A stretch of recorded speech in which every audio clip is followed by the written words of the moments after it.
Well, if you couldn't tell, I'm not Brian. Brian's out 4 to 6 weeks with an injured knee. Hi, not Brian. So I'm taking over today. If you don't know me, my name is Evan Valencia. I've been coming somewhat off and on for the last couple of years or so because I live down in Texas, actually, and come back only when they let me out. But I am engaged to Eden. The wedding is later this summer in July. And so I'm the future son-in-law / semi-regular attendee. All right, we're going to be talking about Mark 8, verse 1 through 21 tonight. It's a pretty familiar story for all of us that I think has a lot of meaning and detail that you miss if you just kind of read it as, ooh, Jesus fed a whole lot of people. So we're going to go ahead and get into that. I'm going to read Mark 8, starting in verses just 1 through 10. So y'all, if you have your Bibles, can follow along. And I'm in the ESV, which is the one that's like 3 to 4 Christian points above the NIV, and a little below the King James. In those days, when again a great crowd had gathered, and they had nothing to eat, he called his disciples and said to them, I have compassion on the crowd, because they have been with me now 3 days and have nothing to eat. And if I send them away hungry to their homes, they will faint on the way. And some of them have come from far away. And his disciples answered him, How can one feed these people with bread here in this desolate place? And he asked them, How many loaves do you have? And they said, 7. And he directed the crowd to sit on the ground. And he took the 7 loaves, and having given thanks, I lost my place. Having given thanks, he broke them and gave them to his disciples to set before the people. And they set them before the crowd. And they had a few small fish, and having blessed them, he said that these also should be set before them. And they ate and were satisfied, and they took up the broken pieces left over, 7 baskets full. And there were about 4,000 people. And he sent them away and immediately got into the boat with his disciples and went to the district of Dalmanutha. Okay, so we hear this story, and a lot of times when we read this account, we think, he fed 4,000 people, didn't he feed 5,000?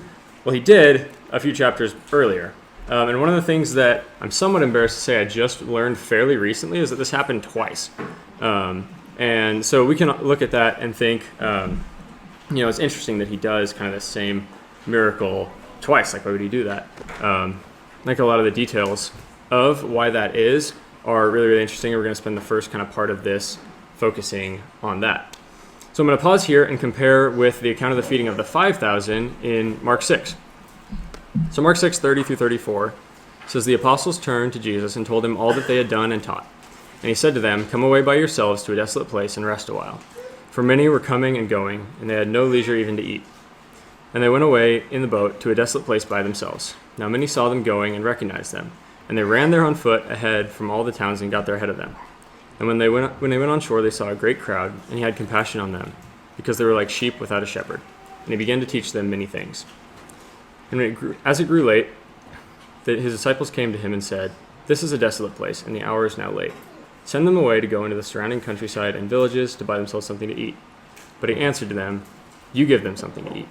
And they said to him, Shall we go and buy 200 denarii worth of bread and give it to them to eat? And he said to them, How many loaves do you have? Go and see. And when they had found out, they said, 5 and 2 fish. And he commanded them all to sit in groups on the green grass. So they sat down in groups, by hundreds and by 50s. And taking the loaves and the 2 fish, he looked up to heaven and said a blessing, and broke the loaves and gave them to his disciples, and to set before the people. And he divided the 2 fish among them all. And they all ate and were satisfied. And they took up 12 baskets of broken pieces of the bread and the fish. And those who ate the loaves were 5,000 men. Okay, so we see a few key differences here. And there is an idea out there that this is actually just a retelling of the same miracle. I think that's not the case. I think we're going to see why that is. The first thing to realize is just kind of Jesus' response to the crowd in the context of what's going on here. So first, in Mark 6, we see this is when the disciples are coming back from like the first time that Jesus has sent them out to go and preach and to teach. And they come back to him and he says, Come away by yourselves. Let's go just take a rest for a while, as Jesus would often do early in the mornings by himself. The second thing I want y'all to see is when the crowd gets there, he has compassion on them because they were like sheep without a shepherd. If we look at Mark 8, the reason he has compassion on them is slightly different. He says, I have compassion on the crowd because they've been with me now 3 days and have nothing to eat. It wasn't quite that they were like sheep without a shepherd, but just that they were hungry. This first miracle, so Mark 6, when he does it the first time, this is taking place in the region of Bethsaida, which would have been a Jewish town, and this crowd was then largely Jewish. So I think the significance of him having compassion on them in that way, because they were like sheep without a shepherd, is because these very much were the lost sheep of Israel, as Jesus said that he came for in other places in the Gospels. So if you look at the Mark 8 account, if you back up a little bit to Mark 7, I'm going to get my actual Bible because it's easier to read out of. But if you back up a little bit to Mark 7, it actually shows that they were in a region called the Decapolis, and this was actually a Gentile area. So the second crowd would have been mostly Gentile. So we can see that just between the difference in location of where these kind of took place, they were in fact separate events that kind of followed each other. And so I have a little map up here, which may or may not be super clear, but on the left you can kind of see Bethsaida up in the northeast area of the Sea of Galilee, and that was the Jewish town where Jesus would have fed the 5,000. And then on the right over kind of behind me is, you see the Decapolis area kind of to the southeast, and that was a different area that had just a different demographic. So we can see that these are two different, I don't know why it split my slides here. Oh, because it wants to do a fun transition. Okay. We can see from the demographic of the people Jesus was speaking to, as well as a few of the details of the actual miracle, that these were two distinct events. Okay, so what did he feed them with? He fed them with bread and fish, both times. He did the miracle in a similar fashion. So I wanted to look at what those symbolize. Start with bread. Deuteronomy 8:3 says, "And he humbled you and let you hunger and fed you with manna, which you did not know, nor did your fathers know, that he might make you know that man does not live by bread alone, but man lives by every word that comes from the mouth of the Lord." So we see very early on God likening manna, or this bread, to his word. And that word manna in Hebrew actually means, what is it? Because, if you saw food falling from the sky, that would probably be our similar reaction. What is going on? What is it? What is it? So it's very interesting that is kind of their response to God's provision in this physical sense. But also even Deuteronomy says that provision is God's word, not just physical food. So then we see later in the Gospels, in Mark 1:27, this is kind of the crowd's first response to Jesus' teaching when he comes in. Verse 27 says, "And they were all amazed, so that they questioned among themselves, saying, 'What is this? A new teaching and with authority. He commands even the unclean spirits, and they obey him.'" And so we see Jesus' words and the manna and the provision, the word of God, getting the same reaction from the Jewish people, and I don't think that's an accident. Jesus' words here are, in a very real sense, the provision and spiritual gift of God given to us. So when he takes the bread and gives it to the people, the action is symbolic of his word being given to them, not only to instruct them, but also to sustain them. And this is why, as believers, we must be deeply rooted in the word daily, where we aren't. And when we aren't, we should notice that. It should affect us when we're not getting that spiritual food. Similar to in the Lord's Prayer, he taught us to pray how? Give us this day our daily bread. That is a daily thing that we have to always be going back to and returning to, because people are simply not self-sufficient. Okay, so that's kind of the bread, is a picture of the words, the teachings of Jesus. What about the fish? I have a less solid kind of conclusion on these, but I wanted to just put out kind of a couple interesting ideas of what the fish could symbolize. So first, in Habakkuk 1:14, it says, you make mankind like the fish of the sea, like the crawling things that have no ruler. The phrasing of no ruler is this is kind of a little bit how my brain works. Not saying this is the direct connection, but just reminds me of the sheep with no shepherd. And man being likened to fish here kind of gives us a picture of what maybe those fish might have symbolized. Look at Matthew 4:19. He said to them, "Follow me, and I will make you fishers of men." We've all heard this one, right? And this is kind of the wording that he used to connect with his disciples as he was calling them. They were fishermen by trade. And he kind of likened the fish that they would catch to the men that they would be sent to catch later. let me see, where am I at here? So this is just a little thought that I had while I was researching this, kind of how my brain works. I like to put things together. So I'm going to give you all these next couple ideas, not as concrete. I really think this is what it's saying, but just kind of ideas. Where was I? Let's see. It's really interesting here that Jesus feeds the crowds in both miracles with fish then as well as bread. So he's giving them, as part of his provision, his word, and if fish are symbolic of men, then he also sends out people to take care of and to provide for other people. Just an interesting connection. Also, the story of Jesus when he walks up to his disciples, they're out, they've been fishing all day on the one side of their boat, have caught nothing, and they're all discouraged, and he says, throw the nets on the other side.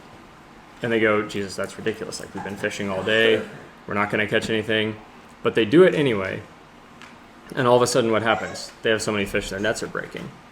And so that was just a point I wanted to throw out there of, us as people, we can try and do good works for the kingdom as much as we want on our own power. But until that action is informed by Christ, until we're living in obedience to him, will not be effective. One of the places I got this idea was Matthew 13:47. This is a parable that Jesus is telling, kind of the beginning of it, the parable of the nets. And he says in verse 47, the kingdom of heaven is like a net that was thrown into the sea and gathered fish of every kind. And when it was full, the men drew it ashore and sat down and sorted it into good containers, sorted the good into containers, but threw away the bad. So it's kind of a similar gathering of fish into containers that we see in the feeding of the 10,000. And again, take this all with a grain of salt. This is just kind of how my brain works. But I wanted to kind of throw that out there because I thought it was interesting if indeed that was the case, that those fish are symbolic of men. But the more important thing is the bread, and the bread being the word. Now that we have that kind of idea, we're going to move on to the next little section of this passage, Mark 8. Should be verse 8 through 10 next. Verse 8 says, and they ate and were satisfied. This is right after Jesus feeds all the people. And they took up the broken pieces left over, 7 baskets full. Remember that, there will be a test at the end. And there were about 4,000 people, and he sent them away. And immediately got into the boat with his disciples and went to the district of Dalmanutha. Keep going to verses 11 through 15. The Pharisees came and began to argue with him, seeking from him a sign from heaven to test him. And he sighed deeply in his spirit. I love that, because he's just always so fed up with this generation that's, it's almost like you guys just missed the 5,000 and 4,000 people I fed. And, they come up because they're all off doing whatever. They come up to him afterwards and they're like, give us a sign that you are really God, really the Messiah. So he sighs deeply in his spirit and says, why does this generation seek a sign? Truly I say to you, no sign will be given to this generation. And he left them and got into the boat again and went to the other side. Now they had forgotten to bring bread, and they only had 1 loaf with them in the boat. And he cautioned them, saying, watch out, beware of the leaven of the Pharisees and the leaven of Herod. So I'm going to camp out on those two ideas of the leaven of the Pharisees and the leaven of Herod, and what those are and why Jesus warns so strongly to kind of avoid those things. So what is leaven? Leaven is the stuff that you put in bread when you're baking it, gets all through. You don't need a whole lot to work through your entire batch of dough, and kind of causes the bread to rise. And so it's just an ingredient in baking bread. Not in itself a bad thing, right? We'll see that the disciples didn't quite get that, but that Jesus was trying to make a greater point with them. So leaven primarily in the Bible is in reference to false teaching or false belief that works its way into our lives. Jesus warns about 2 types of this false teaching, or the 2 kind of ditches on either side of the proverbial narrow road, and he likens them to kind of the powers of the day. There was the religious powers, the Pharisees, and then there was the secular worldly powers, being Herod. And I think it's important that he kind of warns them of 2 different types, because there are 2 ways I think that we as believers can very easily lose our way in that sense. All right, where am I? So the leaven of the Pharisees. The Pharisees taught this version of godliness that had nothing to do with actual obedience and everything to do with the traditions and outward expressions that were designed to kind of build themselves up as that righteous standard. And we see the leaven of the Pharisees mentioned a couple other times in the Gospels. I'm going to point out a couple of those. So Luke 12, 1 through 3 says, "In the meantime, when so many thousands of people had gathered together that they were trampling over one another, he began to say to his disciples first, 'Beware of the leaven of the Pharisees, which is hypocrisy. Nothing is covered up that will not be revealed, or hidden that will not be known. Therefore, whatever you have said in the dark shall be heard in the light. Whatever you have whispered in private rooms shall be proclaimed on the housetops.'" So here, Jesus is telling the crowd to be that what he means by leaven of the Pharisees. He's giving them this kind of one example. He's talking about their hypocrisy, and the way that they have kind of exalted themselves and yet failed to obey, even the same law that they held over everyone else's heads. In Matthew, he gives us another meaning of what this leaven of the Pharisees is. He says, "How is it that you fail to understand that I did not speak about bread?" And this is actually Matthew's account of the same feeding of the 5,000, that kind of moments right after. "How is it that you fail to understand that I did not speak to you about bread? Beware of the leaven of the Pharisees and Sadducees." Then they understood that he did not tell them to beware of the leaven of bread, but of the teaching of the Pharisees and the Sadducees. So we see him liken it to two things here, the hypocrisy and then the teaching itself. So it's basically the teaching and then the teaching that they themselves almost weren't following. So this is Matthew's recording of the same event. And what's funny about this is the disciples, when Jesus starts warning about this, they immediately start discussing why they don't have any bread in the boat. They hear him say that, beware of the leaven of the Pharisees and of Herod. And it's like they all just turn to each other and be like, "Oh, we don't have any bread. We don't have any bread, right? So no bread, no leaven. We don't have any leaven. We should be good, right? We're not doing that." And he has to kind of bring them back in here to that's not what I meant. That's not what I'm talking about. And had to kind of lay it out a little more slowly for them to get that, hey, this isn't quite it. Here we're told that they understood that he was referring to the things that the Pharisees taught, including but not limited to their backwards idea of works and salvation. They taught that works, and more importantly, the works that the Pharisees were doing, were the thing that kind of gave salvation and brought that favor with God, rather than the truth, which is that we cannot earn that salvation through works, but that those works are evidence of our faith. So they also taught these traditions that they themselves had kind of made up, right along with the actual word of God, as though they were the same thing, and were leading people astray by them. We even see the influence of the false teaching of the Pharisees on the disciples by looking at their reactions to the crowds in both Mark 6 and Mark 8 and the other accounts of this. What did they tell the crowds when they all kind of came up, or what was their reaction to Jesus? They were like, "Hey, there's all these people. We don't have bread for them. Send them away. Send them to go get bread somewhere else." We see it with the children that try to come to Jesus in Matthew 19. They're like, "He's too busy for you. He's too busy. We can't be doing that right now. Just go away." And they had this idea because the righteous standard of the day was these Pharisees who were built up to be the righteous standard and were too important for anyone else beneath them. And so we kind of see even that coming out in the disciples' lives. And I think it's something that obviously we as believers can find being a problem in our own lives, and just need to be mindful of, because it could be stuff that we're just all used to and don't really think about. So it's because their idea of righteousness still had a tint of this cultural standard that the most righteous people were exalted, important people who couldn't be bothered by anyone more important or more or less significant than themselves, that they kind of had that idea. And Jesus has to step in and challenge that. Okay.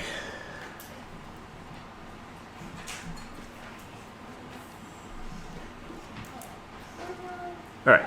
So that's kind of the idea. I lost my train of thought there for a second. That's kind of the idea of the leaven of the Pharisees, what that was that Jesus was warning his disciples about. Then we get to the leaven of Herod, which is the second part of this right here. And the leaven of Herod is different in a sense that it is still a very subtle thing that can work its way into the lives of a believer. But this one doesn't have as much of a religious grounding as it is a secular draw to kind of blend in or try to look like the culture.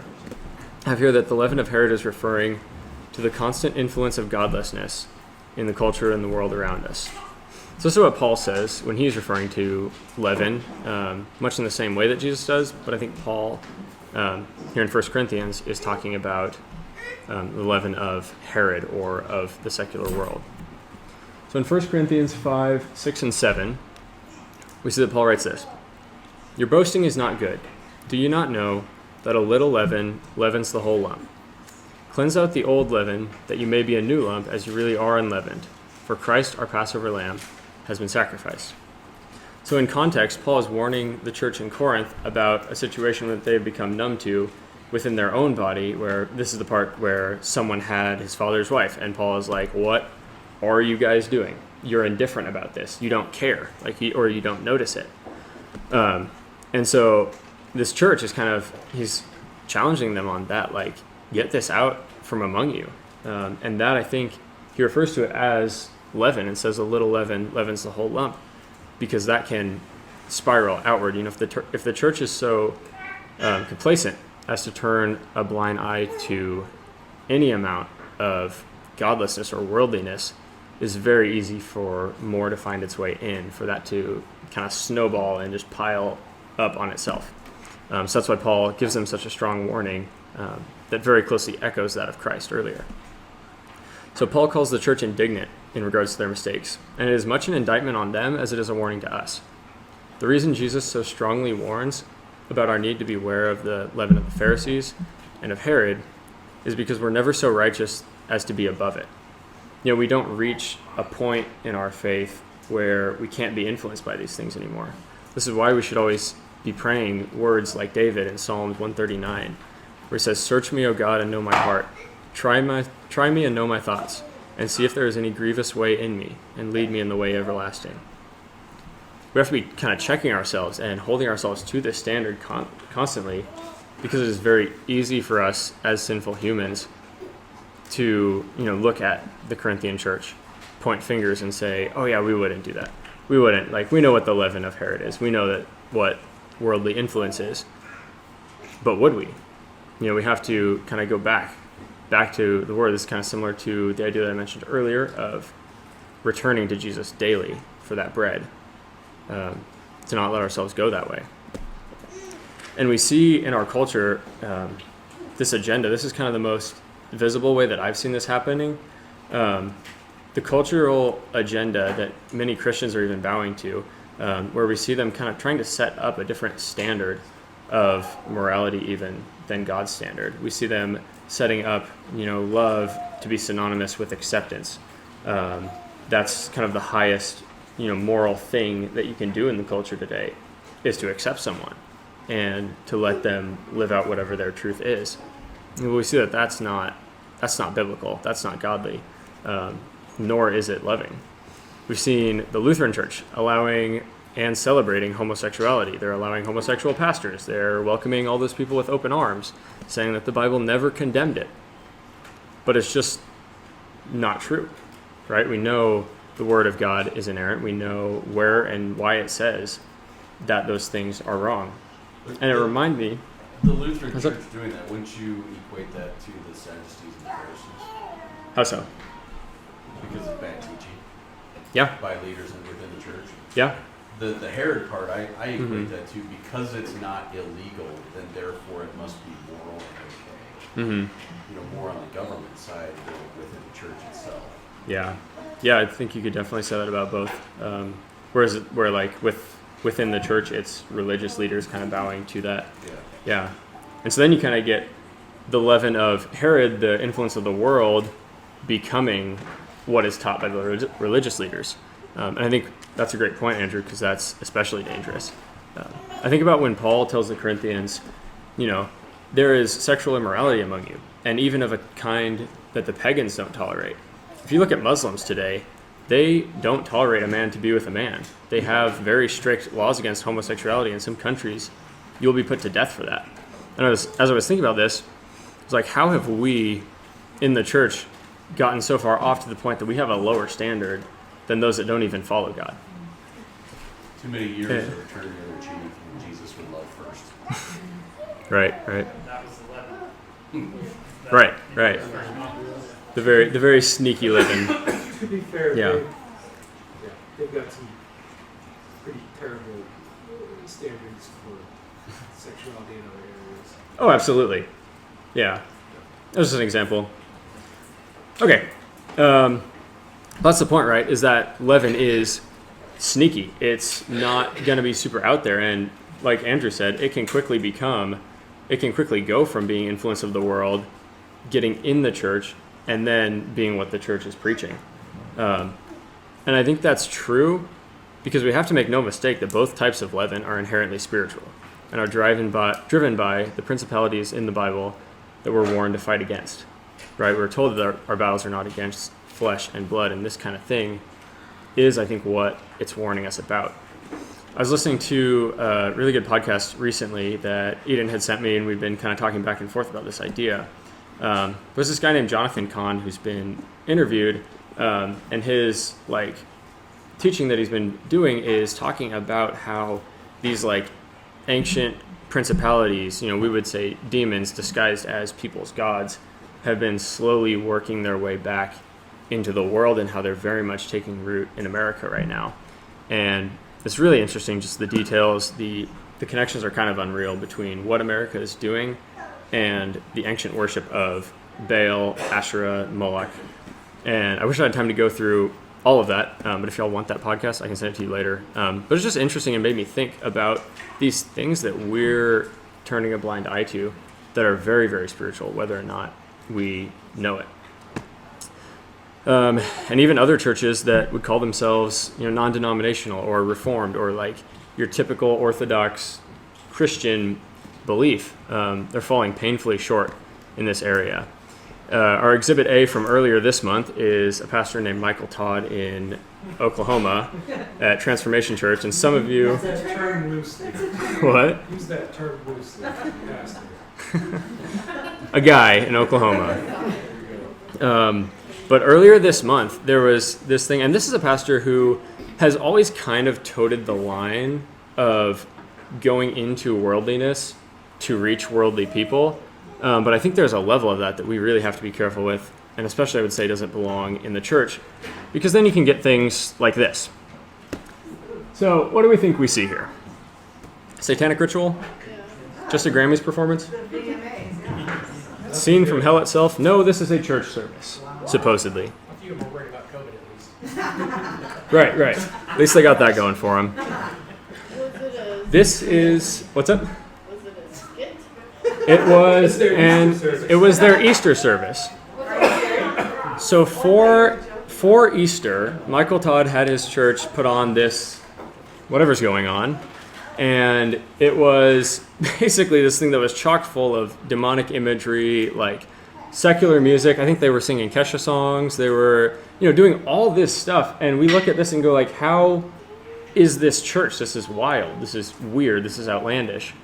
But it started with just a little step too close to the world, just a little bit of leaven getting in to that whole group. And Michael Todd... more people in the seats giving more money, and then they went a little further and got more people Right. in the seats and giving more money. Right. It's the danger of that seeker sensitive, because the amazing thing about letting the world's influence into your heart is that you're going to start to want the same things as the world, right?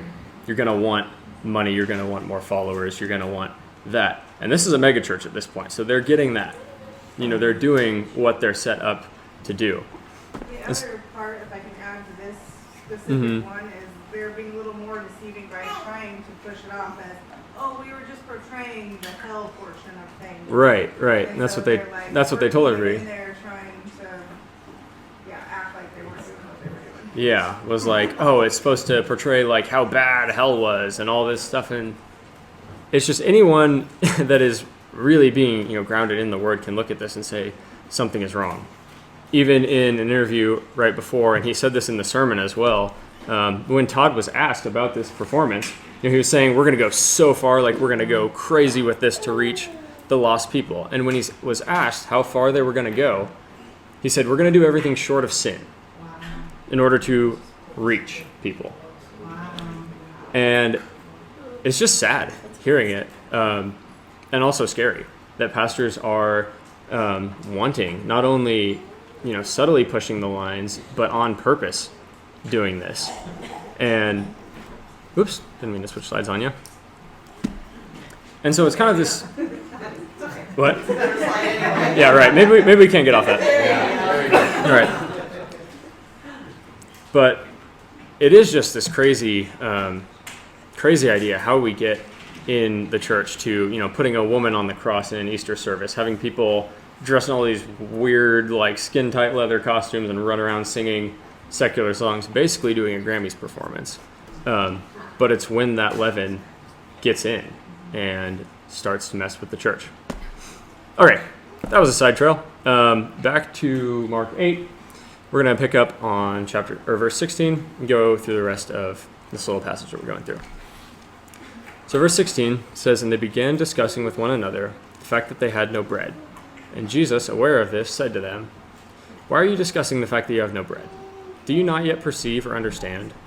Are your hearts hardened? Having eyes do you not see? Having ears do you not hear?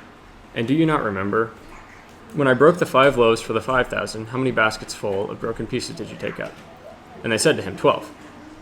And for the 4,000, the 7 loaves," I kind of made that backwards. "For the 7 loaves for the 4,000, how many baskets full of broken pieces did you take up?" And they said to him, 7. And he said to them, "Do you not yet understand?" And so this is kind of where my studying of this passage came from a while back. Eden and I were reading this at a coffee shop, and we got to this point that said, "Do you not yet understand?" And we just kind of looked at each other and went, "We do not understand." But it's kind of funny, like, why does he give them a little pop quiz here? I told y'all there'd be a test later. But do we not understand then? And so we decided we're going to look back and we're going to get into this and figure out what is he talking about? What does he want them to understand here? Well, Jesus is trying to get them to understand a deeper truth behind the feeding of all these people that they just witnessed. So if you think back to where we started, the feeding of the 5,000 takes place near Bethsaida and was primarily a Jewish crowd. That is the group from which the disciples gathered the 12 baskets full of leftovers. So then the feeding of the 4,000 takes place in the region of the Decapolis and was a majority Gentile crowd. And this is the group from which they were sent to gather the 7 baskets left over. Well, the 12 baskets symbolize the 12 tribes of Israel, and the gospel's coming first to the Jewish people through the law, prophets, and then eventually Jesus. So what about the 7 baskets? If you look at Deuteronomy 7, 1 and 2, it says, "When the Lord your God brings you into the land that you are entering to take possession of it, and clears away many nations before you, the Hittites, the Girgashites, the Amorites, the Canaanites, the Perizzites, the Hivites, and the Jebusites, 7 nations, more numerous and mighty than you. And when the Lord gives them over to you, and you defeat them, then you must devote them to complete destruction. You shall make no covenant with them, and show them no mercy." So back here we see who was inhabiting the promised land before the Jews, 7 Gentile nations. And they would have still had that concept in mind. One of the things that I've always had kind of a hard time justifying is in the Old Testament when God commands his people to come in and just wipe out all these nations, and because they're in our land. But what was the purpose of that? If you keep reading in Deuteronomy right after this, you'll see that God instructs them to eliminate these people. The reason for that is that he doesn't want their pagan traditions and their pagan cultures to take their worship away from them or from him. And I think we've seen that in a couple of slides ago with the church putting on basically a Grammys performance that was effectively a satanic ritual. How do we get to that point? Well, it's the outside influence. And that's what God was trying to protect his people from, but that didn't mean he didn't still have a plan for these 7 nations. So why does it make note that there are 7 nations? I think it's because God, in his foreknowledge, always had a plan to eventually save these Gentiles as well.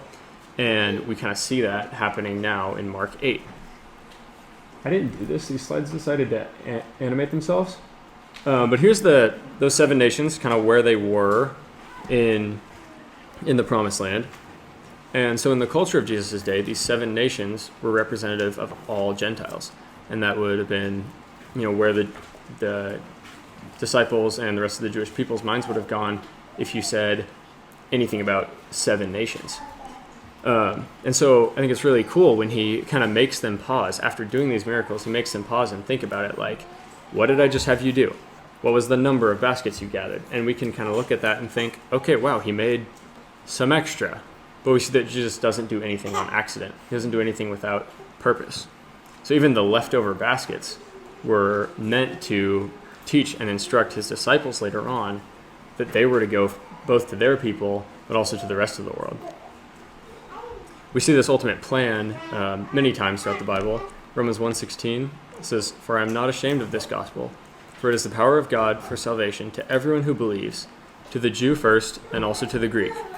Well, what order did Jesus do the miracles of the feeding thousands of people in? He did it for the Jews first, and then for the Greek. So there's a perfect image of God's plan to provide that salvation to his people first, then to the Greeks. And this is how it was always supposed to be. Salvation came first to the Jew and then to the Gentile. And this is why Jesus performs the miracles, first in Bethsaida and second in the region of the Decapolis. And I was also thinking about how similar those two miracles are, and how people have been confused at times on whether or not, isn't this the same thing? A lot of us, I think, probably grew up thinking, oh yeah, he fed the 5,000 that one time. But he did the exact same thing twice because there's no distinction in the message. There's no different bread of God that is given to one group as opposed to the other. There's no separate treatment for Jew or Gentile. There's simply an order, and both are receiving the bread of life. So we look at why salvation comes in the order that it does. In John 1, 11 through 13, it says, "He came to his own, and his own people did not receive him. But to all who did receive him, who believed in his name, he gave the right to become children of God, who were born not of blood, nor of the will of the flesh, nor the will of man, but of God." So throughout the Old Testament, we see God setting up his people to carry his covenant and to be his people. When the time comes to fulfill that covenant, they rejected it. But it had to be this way so that those who were hungry for salvation could receive it. And we see this again in Romans 11. This is Paul saying, "So I ask, did they stumble in order that they might fall?" Referring to the Jewish people. "By no means. Rather, through their trespass, salvation has come to the Gentiles so as to make Israel jealous. Now, if their trespass means riches for the world, and their failure means riches for the Gentiles, how much more will their full inclusion mean?" So we see from all this that Jesus is revealing to his disciples his ultimate plan for salvation, spiritually and not necessarily physically, both to the Jews and Gentiles alike. And then they plan to use them to accomplish it. So think about these verses. If you think of the first time he came to feed the 5,000, he has compassion on them. For what reason? Because they were like sheep without a shepherd. They were his people, but they didn't know their shepherd. Then he goes to the Gentile region, to the Decapolis, and these people are just hungry. They're hungry for his word. They've been walking around with him for 3 days, not eating anything because they're just that desperate to get the word of God. And that kind of leads me into the last couple of points I have. I want to look at when it mentions that they had nothing to eat. I think that means physically that crowd had been with him for many days. They were hungry, but they didn't care because they wanted his word. Were they hungry more so physically or more so spiritually? I think I mentioned earlier that he had compassion on the crowd. In the same way, we are to have compassion on the world around us that is lost, because they really are starving. Not physically. Physically, we're doing fine for the most part in America. Today, we are surrounded by a generation of unbelievers who are starving for truth and looking for it in any way that it's being presented. And it's not terribly hard to look and see how they're looking for that truth. Obviously, me and my circle of influence being in college, I see this all the time. Classmates come to class, they're dead tired, they're half asleep. It's like, "Hey man, how was your weekend?" "Oh, it was terrible, but I don't really remember it, so I don't know what happened."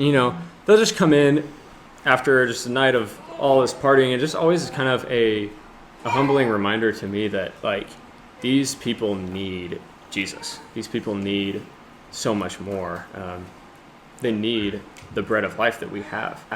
It just kind of breaks my heart for them to see them just searching and grabbing at whatever form of truth they can come up with. And so I would challenge all of us then to have our eyes open and on those areas where we see that happening. Where am I at? Then if you look at verse 6, where it says that he broke them and gave them to his disciples to set before the people. This is kind of the action of him feeding these people, how he got his provision out to the 4,000 people. So he broke them and gave them to his disciples to set before the people. The disciples are the ones who actually deliver the bread. In other words, we as followers of Christ now are the ones who take his word to the people around us. And we're called to both faithfully deliver that and faithfully guard it against the leaven of the Pharisees and of Herod, as we mentioned earlier. And so disciples are taking this bread to the people, but they're not the ones producing it, are they? It's coming from Christ. They're getting it from him. They're taking it to the people. So they're delivering, but they're not the source. They couldn't produce it on their own. They received it from Jesus. So how are we doing in our personal walks with God? Are we going back to him for that daily bread? Are we receiving from Jesus as much as we're trying to pour out and to give? I think it's an imperative that we do that as believers, because you can't be out attempting to feed a hungry world when you haven't been receiving the food yourself. I had a train of thought and it's gone now. We'll move on. So in our personal walks, this should be a constant thing. And I think, again, that's why the Lord's Prayer is structured the way it is, where he says to pray for your daily bread, your daily provision. You need it, but they need it also. And we shouldn't think that we can just go give everyone the bread of life without returning to its source, because we can't produce life-giving words on its own. Even just like Mark prayed earlier, that God would speak through me. I can't just sit up here and give you all great words and revelation from the Lord and all this stuff if I'm not steeped in the word myself. If I'm not going back to the word, to get my bread of life, my encouragement for you, anything that I would speak out of my mouth has to come from him. Okay, then we look at this kind of middle section, and what I wanted to point out was, again, when he says, watch out for the leaven. Like I said a second ago, that is that guarding. That's the guarding of the message or the bread that we're taking to people. We've been charged by this. We've been given it by Jesus. We have to protect it. If Transformation Church didn't convince you, let me try to convince you again. Watch out for the leaven of the Pharisees and the leaven of Herod. Or in other words, the leaven of self-righteousness and the leaven of no righteousness. There's two sides that we can go with this. The leaven of self-righteousness exalts you as better than others, and the leaven of no righteousness molds you to look just like all the others. So you see that both are you-focused, and both are meant for our comfort. Both are meant, one, to make us feel better about ourselves, the other, to make us feel better about ourselves. Either way is a form of spiritual self-help that's designed to make you feel better about yourself, and is fundamentally just about you and you alone. It's not outward focused. It's not loving. It's not anything that God has ever called us to be. And that is why Jesus warns, so strongly multiple times against it. So disciples set an example in the way that they served the 4,000. Go to Jesus, go to the people, repeat. With the end of the little passage here, actually no, this is Mark 6. This is the feeding of the 5,000 before.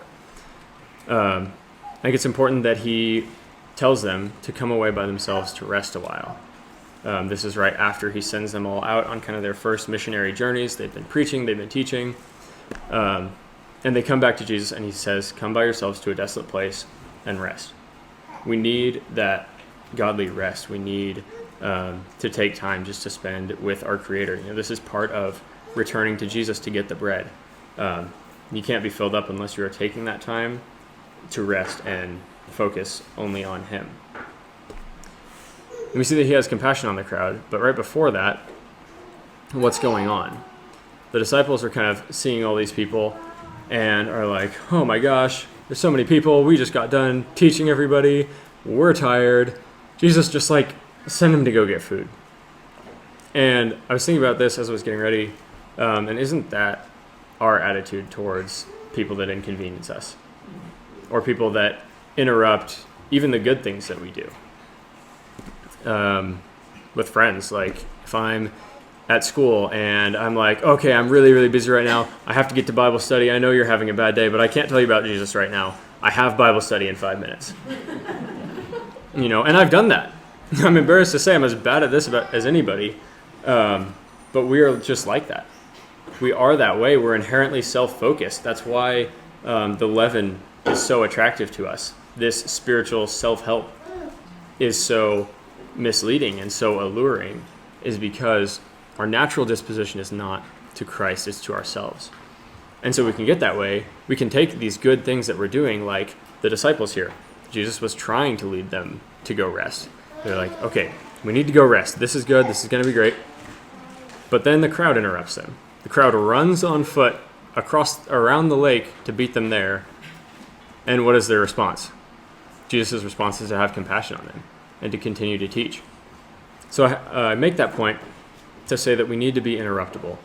We need to be able to put down what we're doing, put down our ideas, what's important, and serve the kingdom and feed those that come to us hungry and in need. And we see this anywhere. I mentioned in school, but parents with children, if you're tired and I've heard this from my parents many times, you're going to be tired, you're going to be worn out, and your kids are going to come and they're going to need something. And it is spiritual. It is our spiritual task and headship as parents, and those of us that are someday parents, to take that time out to train and to equip them and to love them and to pour into them the same way we see Jesus pouring into these crowds. Okay. And then the last thing I wanted to mention is in verse 37, when he kind of responds to them. After they say, send these people into the villages, there's too many of them, they need to go buy food. What does Jesus tell them? He says, you give them something to eat. And any one of us is capable of giving the gospel to those around us. If we've received that bread of life, we have something that is valuable to an unbeliever. We have something to offer them. We have good news that they either haven't heard or haven't accepted yet. And so we often excuse our inaction or our unwillingness to do that and to reach out and to feed those people. We excuse that by claiming the spiritual incompetence and saying, oh, somebody else will do it better. I don't know enough about that. Someone else will do it better. Or a pastor should do this. Someone that's wiser than me should do this. And while there are situations where those are wise things to do, to go to wise counsel and to go seek that out, every one of us is equipped well enough, if we know the Lord, to encourage and to build up. I was talking about this with a friend of mine that I've been meeting up with and discipling this semester. And he is not new to his faith, but is newly pursuing and is newly kind of realizing that the way he was living isn't what he wants. And he's seeking wisdom and he's going after it. And I think it's awesome to just be able to see the hunger that he has for the word. But pretty early on, when I was just kind of getting a feel for him and how he was spiritually and what he was, how he was outreaching, I asked him that question. I was like, how is your outreach? Who are you pouring into right now? Who are you encouraging? Who are you building up? And he gave me kind of this answer of, oh, I just don't think I'm, spiritually mature enough to do that. I don't think I'm, ready to share the gospel. And I told him maybe not. Maybe you're not equipped to preach or to teach or to stand up on a stage, but you know Jesus. You know the gospel. I said, share that.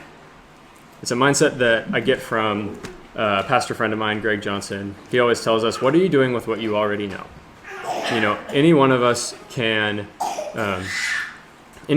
use what it is that we already know, even while we're getting built up. As important as it is to go and get that spiritual food from Christ, and we always need to be doing that, it's really just a building up of ourselves and a trending towards that ditch of the leaven of Pharisees if we're only ever building up and we're never reaching out, we're never pouring out, we're never taking that bread of life that we've been so freely given and offering it to another. So you give them something to eat. You take care of those that have come to you. I want to end with this. It's a dear friend of my family's. When we moved to Texas in 2007, He was the most starkly atheist person I'd ever met. His name was Charlie Brown. I didn't make that up. But he was a nice man, friendly, until you would mention Jesus, until you would bring up the gospel. And then he wouldn't have any of it. He'd been mad at God for his entire life, would yell at our lovely Hispanic neighbor when she'd be singing worship songs in her yard, and was just so abrasive against Christianity and just angry towards it. And of all the people that a Pharisee would have looked at and said, thank you, God, that I am not like that man. You know, he was it. Hated God. Didn't want anything to do with him. Until one day he was confronted with his own brokenness, with the brokenness in his family, with the brokenness around him. And he showed up on our doorstep in tears, just asking my mom to pray for him. And so what would a disciple response be in this case? The church has something for you. Like, I think there's a church down the road if you want prayer. No, you give him something to eat. And so I remember my mom there praying for him, and I didn't know. I was like, why is the neighbor crying? I was 6.